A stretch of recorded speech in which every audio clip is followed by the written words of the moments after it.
Shalom, shalom. This week's parsha is Parshat Vayelech, and Vayelech is speaking about Moshe. And the weird thing is he's mid-speech to the Jewish nation on the last day of his life, and it just uses this word, Vayelech, and he went. Well, where'd he go? He's in the middle of speaking to the Jewish people. Where is he going, coming from?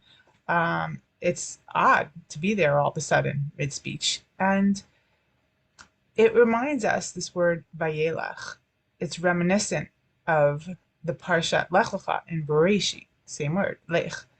But there, it's talking about Abraham and how God told Abraham, Lech Lecha, to go on this journey. And this journey was really about self-discovery and actualizing who Abraham was, and bringing that up and having him acknowledge and come into himself. Now, that makes perfect sense here because it's the last day of Moshe's life, and it's telling us, Vayelach, that he went, meaning he completed this journey. There was nothing left for him to do. His purpose was to be the leader of the Jewish people and to take them as far as they could go as a nation. And he did this. He did this to the best of his ability, and there was no more for him as Moshe to do. Um, and so, therefore, the Torah is telling us that he completed his tafkid, his job in this world, and he was about to pass away. And it's interesting because this rest of this parsha tells us how then, he goes on, he's going to appoint Joshua is going to be the next leader, and he tells him to chazak v'amatz, both the nation and Joshua, the leader, to be strong and to be strengthened. They're going to go into the land, and they again, he reminds them about listening to the mitzvot. And the interesting pasuk in there is that it says that God knows the yetzer of the inclination of the nation, that they're going to sin, they're going to stray, they're going to follow vanities and other gods, either literally in the olden days or as each of us have our own um, gods. We can expand on that later today, but we stray after things that are more important to us, um, or vanities, which I see plenty of that today. People, that becomes their priority. They're the things that are vain and really not shouldn't be important. But it becomes, unfortunately, a lot of times the major pursuit of individuals. And God says, I know their inclination. I know they're going to do this. I know they're going to stray. I know they're going to anger me. And God says in response, he's going to turn the face from him. And when God is not there protecting, guiding, helping our people, we see what happens.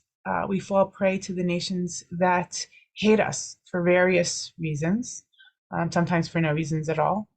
And it's a dangerous, scary place. And it's been that way for thousands of years.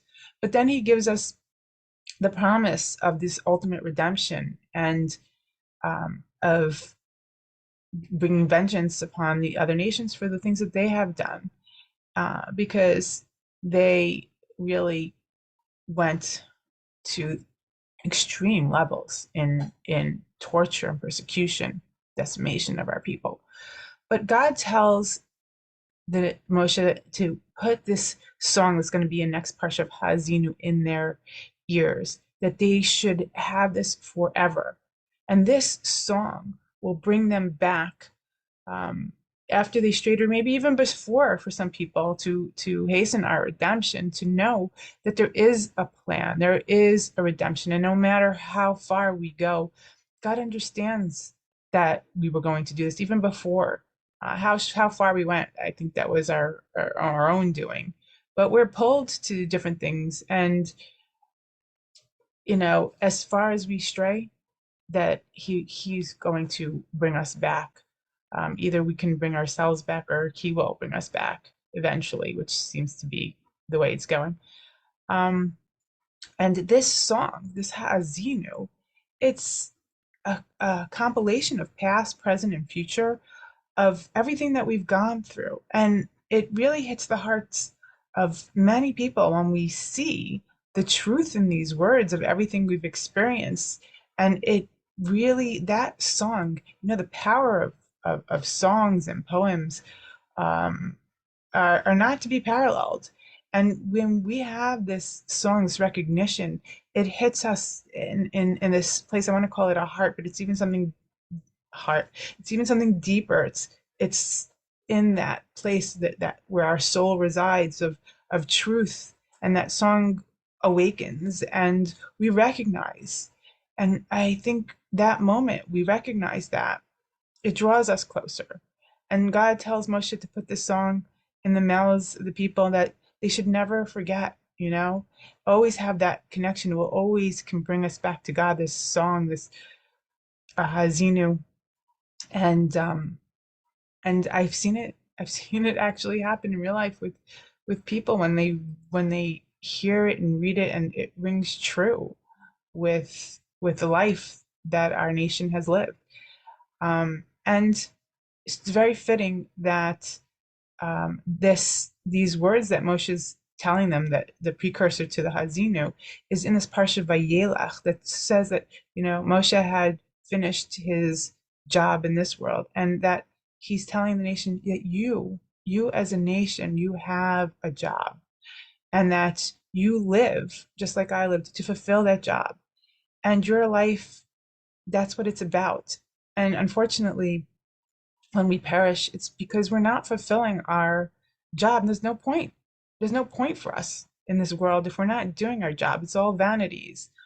And so therefore remember the Torah that God has given us to live a life. And again, it repeats, that's chayecha, that's your life. It's not, God says, it's not rake, it's not empty. It's not just things that you do. These mitzvot, these commandments have meaning and purpose and value, and something you're supposed to connect with, not just to do wantonly. And therefore, if you do them and you connect and you have a life of purpose, that's really living, and that's the purpose of the nation. And that's what we're leading to in the next parsha with the song Hazinu, to remind us of this and to have the good life. And it's really appropriate. Aseret Yemei Tshuva, these are the 10 days of repentance. And it's really something beautiful, I think, to jog our memories, and to inspire us